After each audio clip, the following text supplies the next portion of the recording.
Hello, hope you guys are doing well. I recently took a trip to Utah literally the day after posting my first video about quitting my 9 to 5. So be sure to check that out because it's the whole reason why I decided to take this trip. We left at around 3:30 a.m. I tend to like leaving at very weird hours to avoid traffic, plus there's a lot less people on the road at that time.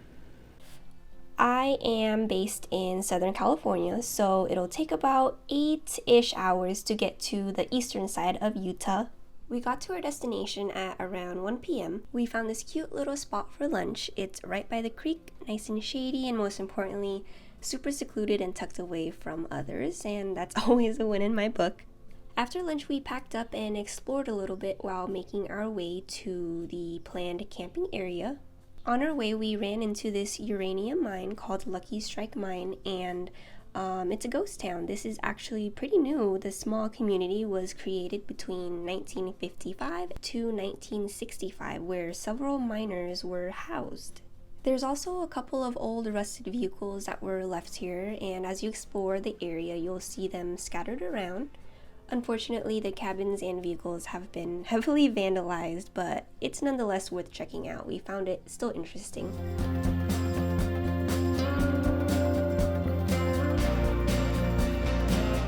Then we proceeded to the end of the trail to find a camp spot for the night since the sun was starting to go down.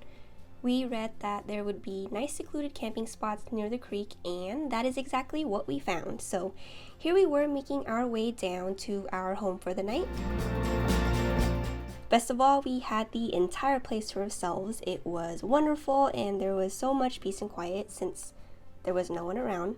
We explored around our little home before finally setting up camp and dinner for the night. It's been a long day, so now we're gonna go to sleep. Good night.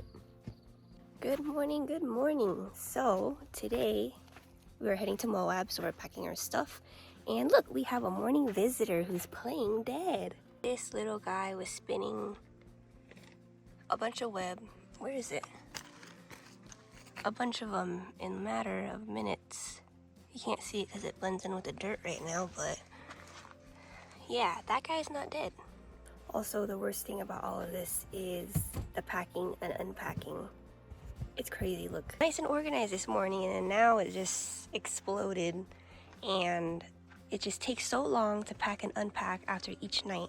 I don't have a fancy interior setup. If anything, I was just planning on buying a bunch of big bins and throwing all my stuff in there so everything is a little bit more organized, but I don't know, we'll see when we get there. We are packing up and heading out for the day, making sure that we got all our trash and not leaving anything behind. It's going to be a hot one today, around 90 degrees Fahrenheit.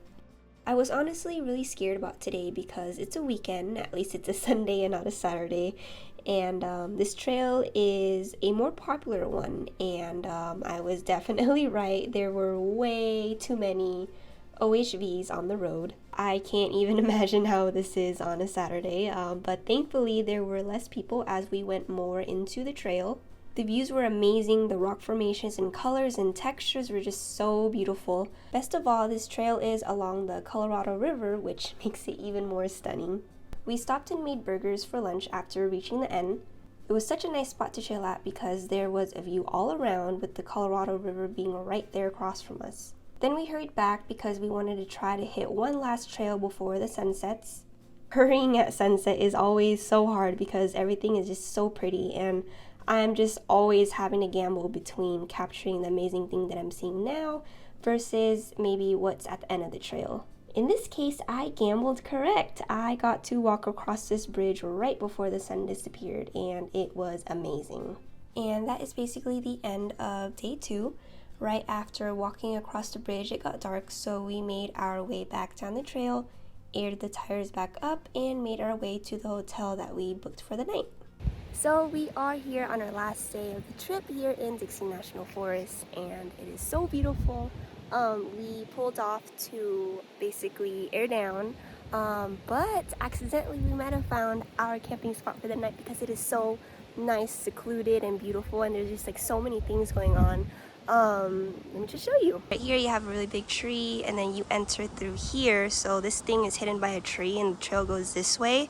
So this entire area, we would have it to ourselves because it's all hidden. These are the fire pits, and then the best part is you have a flowing river right behind it. Beautiful, right? This day, day 3, was our favorite day out of them all. It was definitely action-packed. There's just so much that happened, which you will see in a bit. Also, it was just a lovely day, and the whole forest and trails were just so beautiful and lively. We didn't run into anyone all day, just some animals, which we really don't mind. Some deer, bunnies, oh, and there was this really muscular marmot. Dude, you sound like a smoke detector that's running out of batteries. All the trails around here are so beautiful. There's just so much variety. Aside from the trees and red rocks, there were never-ending vast views of the lava rocks, beautiful meadows, aspen trees, and creeks just running through. Everything was amazing until the amount of downed trees we ran into. And that just ruined the plan for the day. I should start carrying chainsaws or something. Okay, bye. There are 3 downed trees on the trail, and I don't have chainsaws, and that would take forever because you winch it out too. Just kidding. We decided we're gonna walk a little bit and see, because we spot some water over there. Maybe there's a little mini waterfall. So let's go. The waterfall, just a couple of steps actually up the little hill from the downed trees, and then it goes all the way across underground and flows through. So pretty. It's nice and cool. It's supposed to be like 80 today, but it feels more like 70 because there's breeze, there's water, there's shade. It's a good day. I have never ran into so many downed trees in one day. Here's the second. Again? At least it's under the sign. It's not just the downed trees on purpose. We didn't mind it though because it was an adventure. This definitely kept things really interesting and made us explore a lot of the other trails nearby, which we wouldn't have done if we just stuck to the plan. At this point, the sun was starting to set, so we started making our way to camp. We grilled some burgers, pitched our tent, and slept early. Foster's like, can we go home yet? Yes, buddy, good morning. We are going home today. Morning, guys. So this is our last day, and we are getting packed up, ready to go.